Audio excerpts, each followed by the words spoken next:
नाज़रीन अस्सलाम वालेकुम। सुल्तान अहमद फ़ातेह के बोलम 45 के पार्ट 4 में खुशामदीद एपिसोड के शुरू में हम देखते हैं सल्तनत उस्मानिया का खजांजी अपने दफ्तर में बैठा काम कर रहा होता है। खजांजी का हाथ स्याही को लगता है तो वह हिसाब के रजिस्टर पर गिर जाती है। यह देखकर खजांजी तेजी से उठता है और रोटी का एक टुकड़ा उठाकर उसे साफ करने लग जाता है। इसी दौरान वहां जद्दारली आता है। जंदली को देखकर खजांची चौंक जाता है और जंदली कहता है, मुझे बताओ तुम इस रोटी से हलाल साफ कर रहे हो या हराम? जवाबन खजांची कहता है, मैंने आपको आते नहीं देखा पाशा। जदारली कहता है, मुझे रजिस्टर दिखाओ।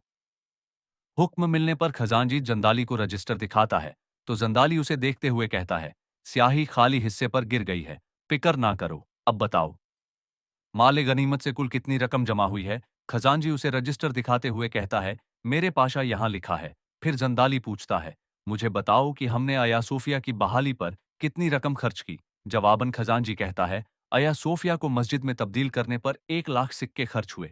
हमें उसकी दीवारों की मरम्मत के लिए तकरीबन 9 लाख सिक्के दरकार हैं। खजांची की बात सुनकर जंदारली कहता है, ये तुम क्या कह रहे हो? अभी तो पानी की नालियों और खस्ताहाल इमारतों की मरम्मत जैसे और भी काम है। फौरन तैयार हो जाओ। सुल्तान के दीवान में गनीमत के हर सत्र का जवाब दोगे ना? एक सिक्का कम ना ज्यादा। मुझे धोखा देने की हिम्मत ना करना। दफ्तरदार, अगर तुमने वहां स्याही फेंक दी तो यह मुबारक रोटी भी तुम्हें नहीं बचा पाएगी। यह कहते साथ ही जंदारली वहां से चला जाता है और उसके पीछे पीछे दफ्तरदार भी निकल पड़ता है।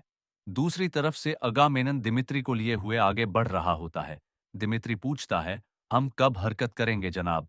इस पर अगममेनन कहता है, मैं भी तुम्हारी तरह जल्दी में था जब मैं जवान था दिमित्री, लेकिन उम्र के साथ मैंने आहिस्ता आहिस्ता हरकत करना और काम एहतियात से करना सीखा। फिक्र ना करो, शिकार जल्दी शुरू हो जाएगा।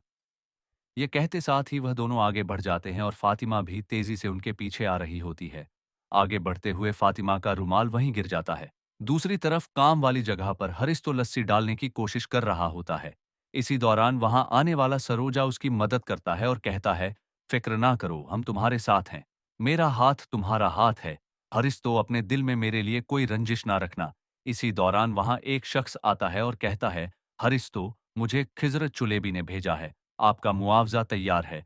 मुआवजा वसूल करने के लिए आपको अदालत जाना पड़ेगा। हरिस्तो कहता है, ठीक है, मैं फौरन पहुंचता हूं। यह सुनकर मुआविन वहां से चला जाता है। फिर हरिस्तो कहता है, कल ही अदालत लगी और आज मुआवजा भी आ गया। मुझे तो ऐसी तेजी की उम्मीद न थी। सरोजा कहता है, अगर तुम खिज्र चुलेबी को जानते तो हैरत ना करते। खिज्र चुलेबी के लिए इंसाफ सबसे पहले आता है जवाबन।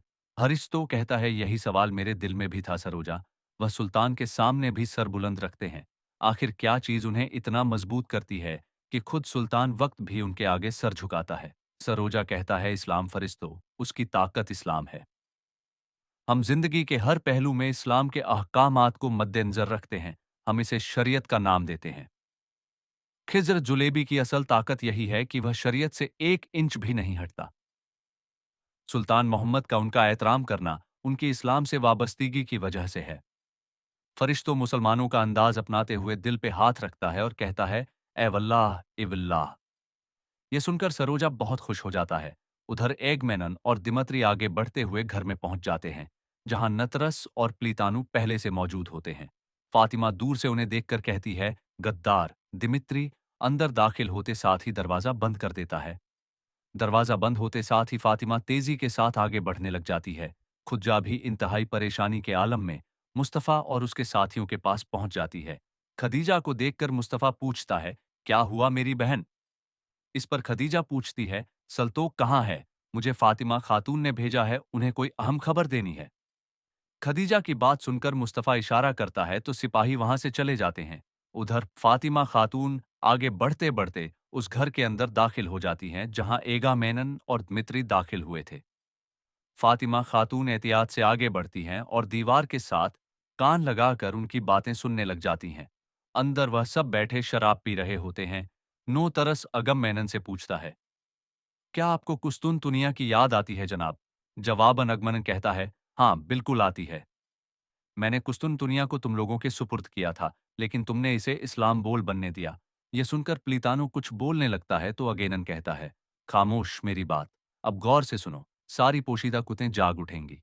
हम पहले सारे शहर में तबाही मचाएंगे और फिर ऐसे हमले करेंगे जो देखने में मुसलमानों के किए हुए लगेंगे।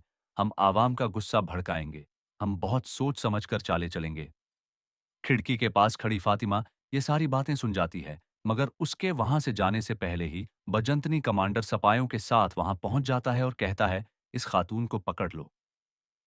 यह कहकर वह फातिमा खातून की जानिब बढ़ता है, मगर फातिमा खातून तेजी से हरकत करती है और उसे मौत के घाट उतार देती है। शोर की आवाज सुनकर अगामेन, नन नौतरस और प्लीतानो भी खड़े हो जाते हैं। फातिमा खातून मरने वाले बजंतीनी कमांडर की तलवार पकड़ती है और बजंतीनियों पर टूट पड़ती है। देखते ही देखते वहां मौजूद बजंतीनी उनकी तलवार का निशाना बन जाते हैं। आखिर में वहां आने वाले देमित्री तलवार निकालकर उनकी जानिब बढ़ता है।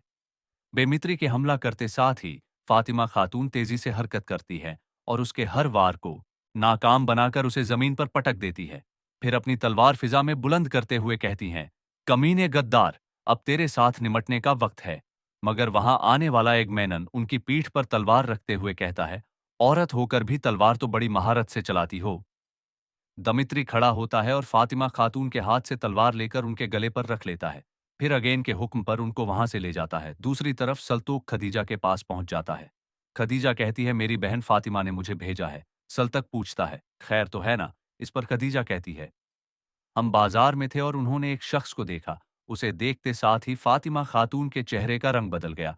तब मुझे अंदाजा हो गया कि कुछ गड़बड़ है। सल्तक पूछता है, कौन है वह शख्स और क्या करता है? खदीजा कहती है, फातिमा खातून ने ज्यादा कुछ नहीं कहा, बस इतना कहा कि अगर यह शख्स शहर में आया है तो कुछ भी वैसा नहीं रहेगा जैसा था। सल्तोक को जाकर कहो कि बाहर के चश्मे पर मेरा इंतजार करें। हुक्म मिलने पर मैं वहां से फौरन निकल पड़ी। खदीजा की बात सुनते साथ ही संतोख तेजी के साथ वहां से रवाना हो जाता है। उधर सुल्तान बैठे किताबों का मुआयना कर रहे होते हैं। इसी दौरान जद्दाली खजांजी को लेकर वहां आता है और अदाब बिजा लाल आने के बाद कहता है, सुल्तान, जैसा कि आपने हुक्म दिया था, मैंने खजाने के दफ्तर का जाती तौर पर मायना किया है, मगर हमें कोई तसल्ली बख्श मंजर नजर नहीं आया।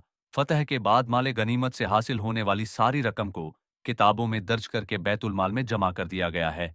बकिया रकम शहर की बहाली के अखराजात के लिए मुख्तस की गई थी। सुल्तान इशारा करते हैं तो खजांजी जिस सुल्तान के सामने रख देता है।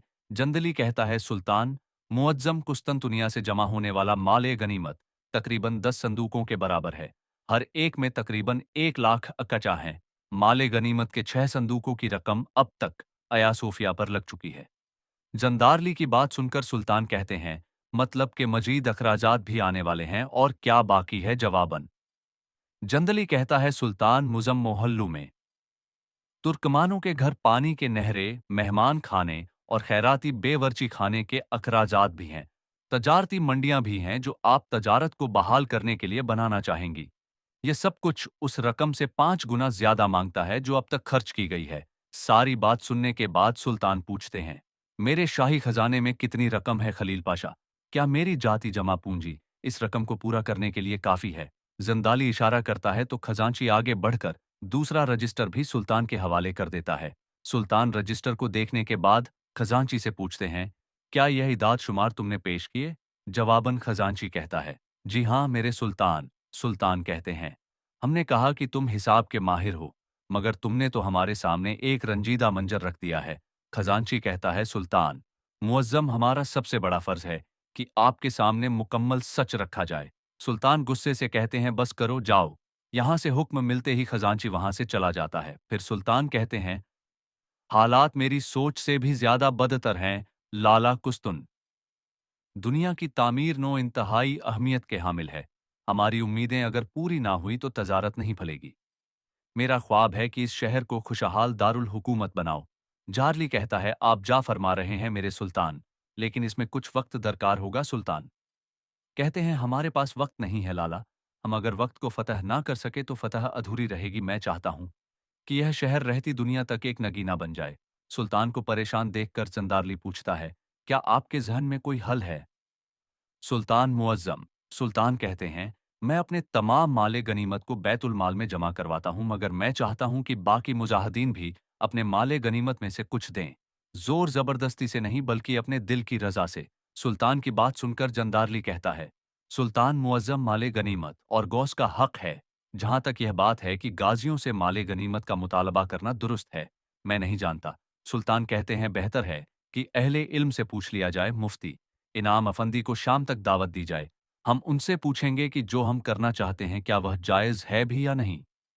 सुल्तान की बात सुनकर जंदारली मुस्कुराते हुए कहता है, सुल्तान, हमें जरूर पूछना चाहिए कि क्या यह शरीयत के मुताबिक जायज है या नहीं।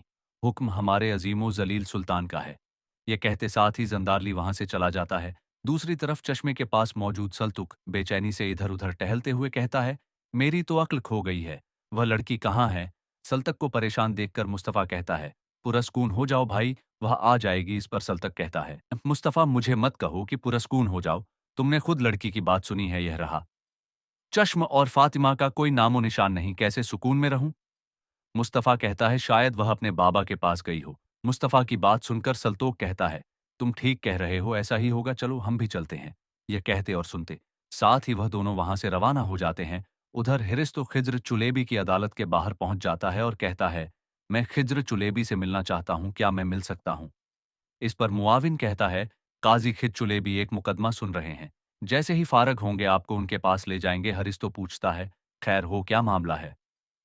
जवाबन मुआविन कहता है, एक औरत का घर जलजले से तबाह हो गया, उसने मामार पर मुकदमा दायर किया है। हरिस्तो कहता है, मगर वह तो रूमी है।